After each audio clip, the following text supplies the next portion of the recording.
Oi, pessoal, eu sou o Gustavo Oi, gente, eu sou a Patrícia. e essa é uma edição muito especial do Geopolab para a Semana Laranja. Pessoal, tudo bem?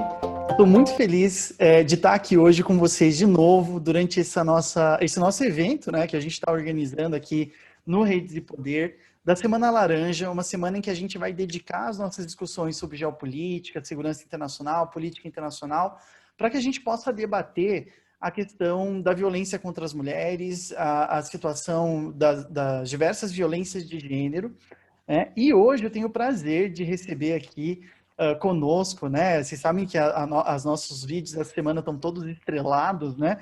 E hoje a gente tem aí uma presença mais que especial do outro lado do Atlântico falando com a gente, né? A Patrícia Nabuco, a quem eu já considero minha amiga também, né? Uma tremenda pesquisadora aí que topou participar conosco e que faz um trabalho tão importante na pesquisa sobre a situação de gênero, diversas questões que vão trabalhando aí. Paty, eu queria te agradecer muito que você está aqui conosco, né, junto com as outras palestrantes. Essa semana a gente só vai ter vídeos assim, né, do Geopolab. É, e eu queria que você se apresentasse para o pessoal do canal, falasse um pouquinho da tua formação, o que te levou e o que raios você está fazendo aí na Europa já há algum tempo pesquisando esses temas. Então, olá a todas e a todos. Em primeiro lugar, é um prazer estar aqui no Geopolab nessa Semana Laranja. Agradeço ao Gustavo, aos demais colegas pelo convite. É, muito feliz de estar aqui ao lado de tantas pesquisadoras que eu admiro. Então, como o Gustavo falou, né, meu nome é Patrícia Nabuco Martuchelli, eu sou formada em Relações Internacionais pela Universidade de Brasília, tenho mestrado em Relações Internacionais pela Universidade de Brasília e doutorado em Ciência Política pela Universidade de São Paulo. E eu atualmente moro na Suíça, então eu vim para a Suíça em novembro de 2018 para ficar como pesquisadora visitante de um centro de pesquisa aqui na Universidade de Zurique, do Jacob Center for Productive Youth Development. E depois eu fiquei mais 4 meses como pesquisadora do Zukunftskolleg da Universidade de Constance, na Alemanha. Eu, no momento, moro aqui por questões familiares, mas eu continuo afiliada como pesquisadora visitante, associada do Núcleo de Pesquisa em Relações Internacionais da Universidade de São Paulo. Então, Então, as minhas pesquisas são na área de crianças nas relações internacionais, então crianças envolvidas em conflitos armados, meninos e meninas, e também sobre políticas migratórias de refúgio, com um especial enfoque para a questão das crianças refugiadas no Brasil e na América Latina, e principalmente para o caso das meninas refugiadas e imigrantes. legal. Peço desculpas, eu falei aí direito, mas era ciência política, a formação da Paty. Mas eu acho que é um tema muito interessante e abre um caminho muito importante, porque geralmente a gente não fala, né, Paty, de crianças, a gente não fala de meninas e meninos é, como um tema de relações internacionais, né? Antes da gente entrar de fato na nossa questão, como que foi o caminho em que você foi construindo essa discussão sobre crianças como, é, é, enfim, afetados ou agentes, ou, enfim, dentro das RIs? Eu tive acesso a um artigo de uma pesquisadora quando ainda estava na graduação, terminando a graduação, chamada Ellie M.S. Watson, em que ela discute, né, o lugar das crianças dentro das relações internacionais. Então, a partir daí, eu comecei a pesquisar mais os trabalhos dela. Ela tem um livro, chama que estuda a criança na política econômica internacional.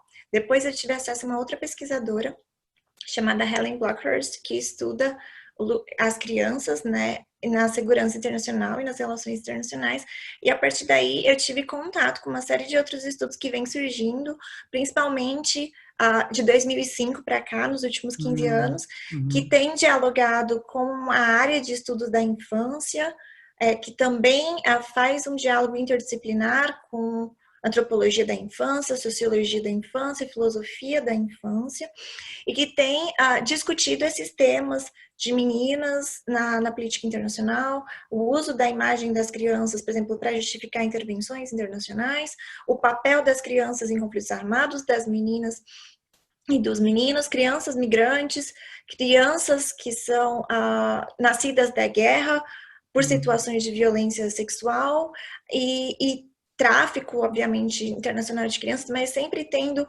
esse foco em como a criança afeta a dinâmica internacional, entendendo essa criança como um agente.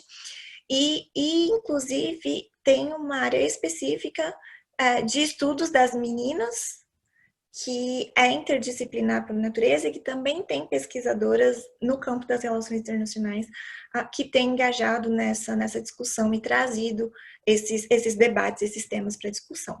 E então, agora eu estou envolvida em redes de pesquisadores que trabalham nesse tema, então a gente tem trocas, tem publicado, né, volumes e capítulos, tanto sobre juventude, criança, infância e construção da paz, também sobre infância política, infâncias no plural e política internacional. Então, tem sido um caminho bem interessante. Não, legal. Acho que é muito importante, né? Porque CRI, aqui no Brasil em específico, né? Já é uma área muito recente, né? Vamos dizer que a popularização mesmo é do fim dos anos 90, né? Assim, até então tinha centros de excelência de pesquisa. A gente geralmente trabalha alguns temas como se eles fossem novos, né? A questão dos refugiados, a questão do gênero nas relações internacionais, que vêm sendo construídas, não só aqui no Brasil, mas ao redor do mundo, né? Nessas últimas décadas. E a questão das crianças, então, aparece como um tema meio que novíssimo, né? Porque a gente tende a trabalhar como se fosse uma grande massa, né? Ou seja, eu lembro que a gente fez um trabalho um tempo atrás sobre o relatório NIACAT, né? Ou seja, você vai levantando aí questões que vão meio que tirando uma certa visão de RI sobre as grandes massas, né? Você transforma tudo num dado populacional, né? Refugiados, né? E você perde daí tanto a interação disso com o mundo onde a gente vive, quanto os efeitos diferenciais nas pessoas, né? Nesse sentido, Paty, você pode falar um pouquinho dessa invisibilização, dessa massificação, com relação específico a meninas? Porque a gente vem debatendo na violência de gênero e tudo mais, mas tem algumas características mais específicas, né, nesse sentido. Claro, as meninas são um grupo que tende a ser duplamente visibilizado, então, dentro da categoria mulheres e crianças, mulheres tendem a ser entendidas como adultos, e crianças, muitas vezes, se referem apenas aos meninos, então, se a gente tem estatísticas sobre, sei lá, violações de direitos humanos das mulheres, ou violência contra as mulheres, violências contra as crianças, é muito difícil a gente cruzar esses dois números para ver, de fato, quais seriam as estatísticas sobre meninas. E isso foi algo que a ONU tem percebido, então, em 2016, a ONU lançou uma série de relatórios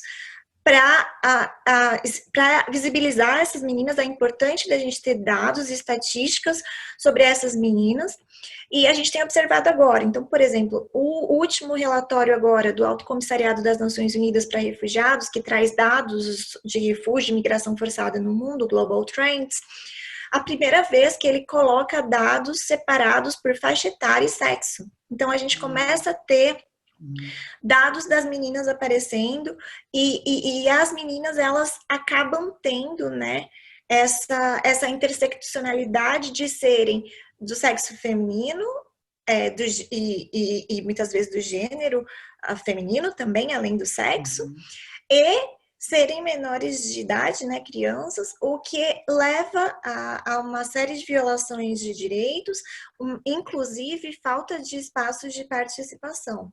Então, esses estudos das meninas são muito importantes também para visibilizar essa agenda das meninas, entendendo, por um lado, quais são as vulnerabilidades, as violências, as violações de direitos que as meninas podem vir a sofrer, mas Uhum. por outro também reconhecendo experiências de empoderamento dessas meninas, de agência, de participação, dando respostas a essas violências e violações de direitos e também exigindo os lugares delas. Então a gente tem hoje importantes meninas ativistas lutando contra violações de direitos. A gente tem a Malala, que é uma grande ativista da causa do direito à educação das meninas, que sofreu uma violência por ser essa ativista. A gente tem a Greta, que é um grande nome da discussão da luta pelos direitos ambientais, dessa luta, né, contra a mudança climática.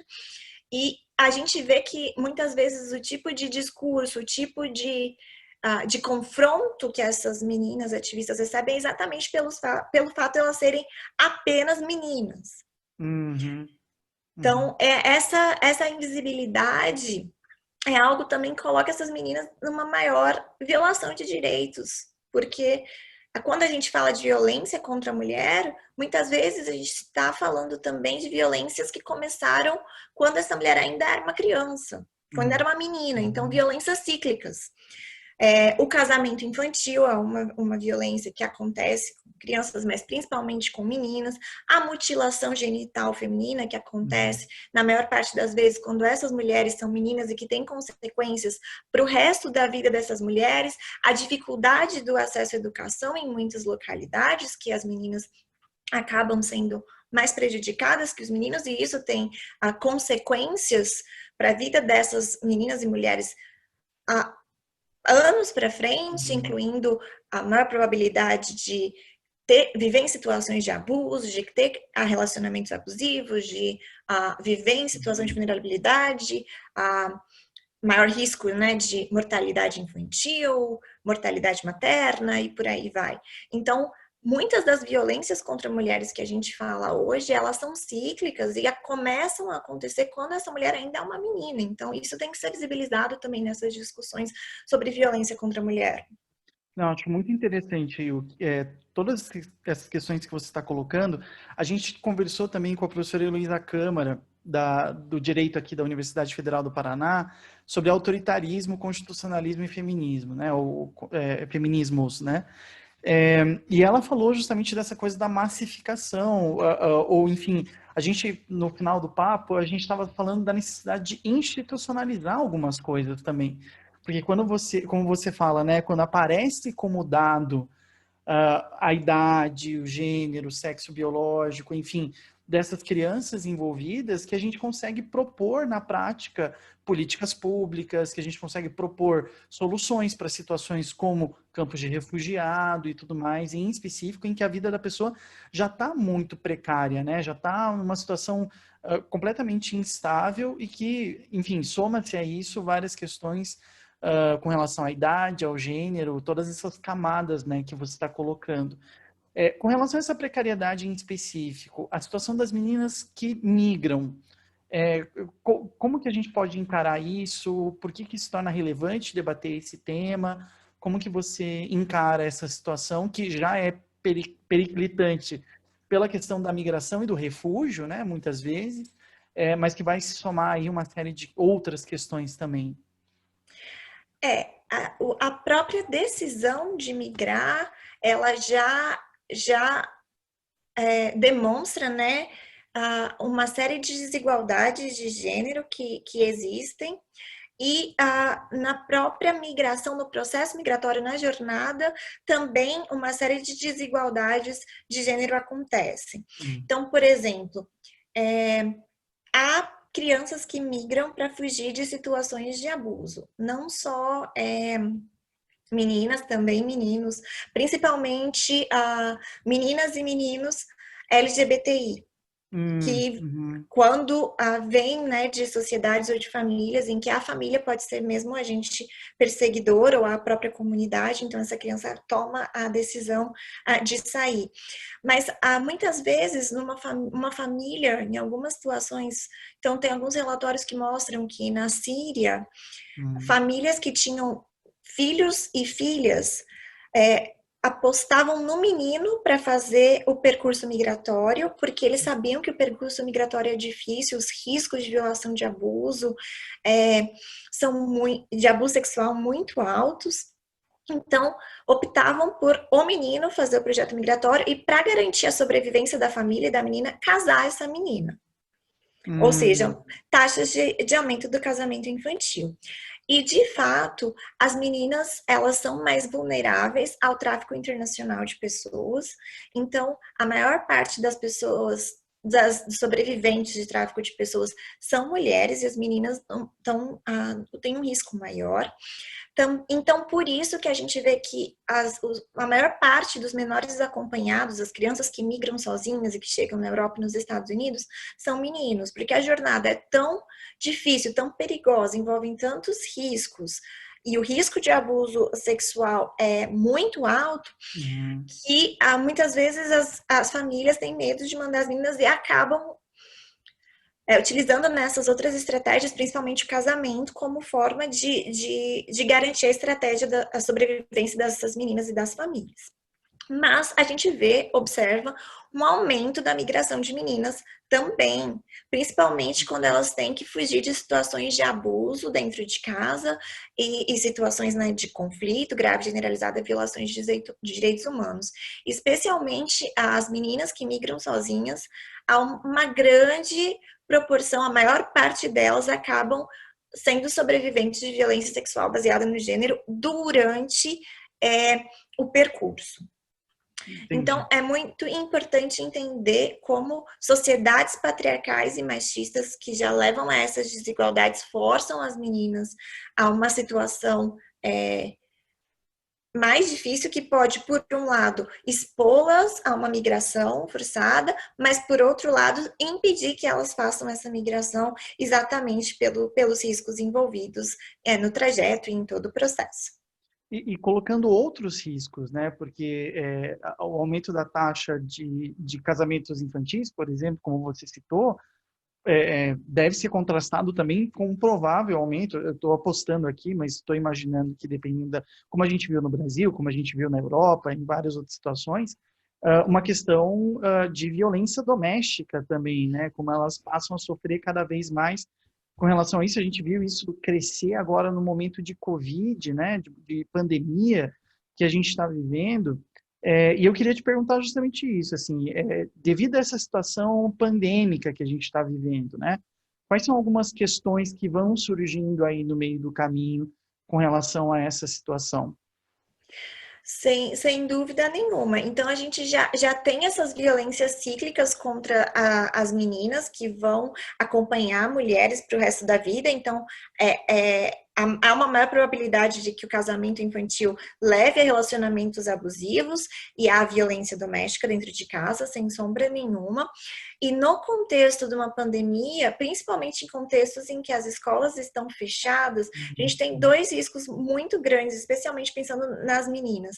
O primeiro é o aumento da violência doméstica e do risco de abuso sexual dentro de casa, porque como essa menina não vai mais para a escola, ela fica sem essas redes alternativas de proteção que poderiam ser uma alternativa para ela pedir ajuda caso ela esteja sofrendo um abuso doméstico. E também a gente tem que pensar que a situação atual de crise econômica, de incerteza em relação ao Covid, também pode desencadear problemas mentais em adultos, o que pode se traduzir também em maior violência contra crianças e mulheres. E essas mesmas crianças e mulheres, como não têm os contatos, não têm essas redes protetivas, se tornando mais vulneráveis ao abusador e estando fechados dentro de casa com o abusador. O segundo risco é que já há estudos que dizem que as meninas têm menos acesso ao direito à educação, especialmente pensando em meninas refugiadas e imigrantes. No contexto de Covid, em que as escolas estão fechadas, quando as escolas abrirem, há uma maior probabilidade de que as meninas não voltem para as escolas. Certo. Porque elas estão casadas, porque elas tiveram filhos, porque elas têm que começaram a trabalhar para ajudar a família e depois não vão parar de trabalhar. Então, se há um risco muito grande dessa violação do direito à educação para crianças de modo geral, esse risco do dropout, que as crianças não voltem para a escola depois do Covid, esse risco ainda é maior para as meninas por causa das situações envolvidas. Então, famílias que estão, às vezes, passando por uma situação econômica muito difícil, podem optar por casar a filha como uma estratégia de sobrevivência da menina e da família, muitas vezes de maneira forçada, mas pensando em sociedades patriarcais, no Brasil a gente tem casamentos infantis forçados até hoje, isso não é algo que está tão longe da nossa realidade. Então, o Covid, além de todos os problemas, obviamente, acho que aumenta o risco de violência e abuso sexual baseado no gênero contra meninas e também esse acesso ao direito à educação que tem que ser melhor estudado também. Legal. Eu acho que assim, o mais legal dessas conversas que a gente está tendo é a formação de agendas, né? Porque são temas super relevantes e super importantes que vão se influenciando, né? Então, totalmente cruzados, que eu acho que é algo bem interessante. Paty, na tua visão, assim, quais são algumas estratégias alternativas ou alternativas de proteção que poderiam ser utilizadas ou formas de pressão da sociedade civil para que as situações pudessem, de uma forma ou de outra, melhorar, assim, que a gente pudesse prestar mais atenção nisso? Acho que o recolhimento de dados já é um passo bem importante, né? Mas existem algumas outras alternativas? Acho que sim, acho que o recolhimento de dados é muito importante, então ter essa visibilização das meninas como um grupo específico, com necessidades específicas, poder entender as necessidades, as violações, o empoderamento e a agenda dessas meninas e pensar políticas públicas, inclusive considerando o interesse superior dessas meninas, algo muito importante. Também é muito importante que haja uma conscientização da sociedade para a situação das meninas, as violações de direito, a importância da educação das meninas, e uma conscientização das próprias meninas e dos meninos sobre isso. Então, formações antirracista, antipatriarcais, antimachistas, não só para as meninas, mas também para os meninos, discutindo temas como masculinidade tóxica também, e garantindo de maneira criativa estratégias para que essas meninas e mulheres peçam ajudas. Então, a gente viu, por exemplo, aplicativos que tinham como a pessoa denunciar, e acho que nós, como sociedade civil, a gente tem que continuar a fazer uma briga para que a nossa legislação de violência contra a mulher e violência contra as meninas seja aprimorada cada vez mais e implementada de cada vez mais, e que haja financiamento para isso também. Então, que não seja só uma letra bonita de uma lei bonita que fica lá na gaveta, mas que a gente lute para que hajam políticas de apoio para mulheres e meninas que sofreram violência, a gente lute para que estupradores sejam punidos, a gente trabalhe para que seja uma sociedade que a cultura do estupro e da violência contra a mulher e contra as meninas na nossa sociedade termine, para também acabar com essas violências cíclicas que meninas e mulheres sofrem desde sempre. Então, acho que seria isso. Não, muito importante. São estratégias de mobilização, né? E mobilização constante, né? A gente estava conversando também, várias das conversas que a gente fez, sempre surgia isso, né? Em movimentos de queda democrática, também os direitos das mulheres e das meninas são os primeiros a serem cerceados, seja institucional ou informalmente, né? A contingência da realidade começa a trazer essas questões. Paty, queria te agradecer muito. Esses vídeos são extremamente curtinhos, mas é um pouco da ideia, né? Também de participar dessa conscientização, também de trazer todas as questões que a gente vem debatendo aqui ao longo dessa semana. Queria te perguntar se você tem alguma palavra final e se você puder deixar também como que o pessoal pode te procurar depois, né? Se tiver interesse, se quiser desenvolver pesquisa, quais são os teus meios de contato, se e-mail, redes sociais, enfim. E obrigado de novo. Então, eu queria agradecer mais uma vez o Gustavo pela possibilidade, esse espaço que é super importante de formação, de diálogo. Eu estou disponível para quem quiser mandar e-mail, quiser algumas... Tem um livro muito bom que eu quero sugerir para quem tem Por interesse favor, por nesse favor. tema de meninas, que na verdade é um livro de ensaios sobre feminismo e a Hermione Granger do Harry Potter. Ah, E que tem legal. um capítulo que é muito bom, foi escrito pela Helen Barrens, que é uma pesquisadora australiana fantástica, que chama Hermione Granger Goes to War, The Feminist Approach to Conflict. Então, é um capítulo muito bom, muito interessante, que dialoga com esses elementos culturais e lúdicos, e ao mesmo tempo chama atenção para discussões importantes sobre as meninas e conflitos armados. Mas, bom, se você tem interesse nesse e em outros trabalhos, me mande um e-mail, vou deixar aqui Isso, a embaixo, gente né, vai deixar aqui no na pitch, descrição. Isso. o meu e-mail, pode me adicionar no Twitter, @patinabuco, P-A-T-Nabuco, e também tem o meu site, onde você encontra outras pesquisas que eu já fiz sobre meninas envolvidas em conflitos armados, meninas refugiadas e outros temas que eu venho pesquisando. Mais uma vez, obrigada. Essa é uma iniciativa super importante, essa conscientização da Semana Laranja, e eu agradeço muito pelo convite poder fazer parte. Imagina, Paty, a gente que tem que agradecer, de verdade. Obrigado por ter topado também aí, mesmo com a diferença de horário, né? É meio grande aqui entre Brasil e Suíça. Muito obrigado, boa sorte para você. A gente fica honrado da tua participação. Pessoal, então não esqueçam de acompanhar, né, os outros vídeos que a gente vai lançando ao longo dessa semana. E até a próxima. Tchau, Até pessoal. mais. Tchau, tchau.